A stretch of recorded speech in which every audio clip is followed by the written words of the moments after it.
எங்கேயாவது ஒரு இடத்துல கொடுத்து வச்ச பணம், நான் அவங்கள நம்பி கொடுத்தேன், அவங்க அட்ரஸே தெரியல, என்கிட்ட பணம் வாங்கிட்டு என்னை ஏமாற்றிட்டு போயிட்டாங்க.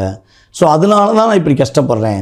என்னோடய கஷ்ட நிலையை நான் வெளியே கூட சொல்ல முடியாது. ஏன்னா அந்த நபருக்கோ இல்லை அந்த பெண்ணுக்கோ ரூபா கொடுக்காத, பணம் வராதுன்னு சொன்னாங்க, நான் கேட்கல.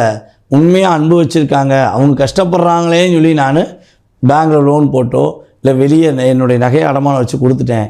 ஆனால் இப்போ என் குடும்பம் கஷ்டப்படுது அப்படிங்கிற கவலை, வருத்தங்கள் கன்னிராசினியர்களுக்கு கடந்த காலங்களில் வந்திருக்க வாய்ப்பு இருக்குது. ஸோ அந்த நிலையிலேருந்து இனிமேல் மாற்றம் உண்டு. கன்னி ராசியில் இந்த உத்திர நட்சத்திரத்தை பிறந்த நம்மளுடைய அன்பர்கள் வேலையில் நிறைய பிரச்சனையை சந்திச்சிங்க. ஏண்டா இப்போ இந்த இடத்துல இருக்கோங்கிற மனநிலையில் நீங்கள் கஷ்டப்பட்டீங்க.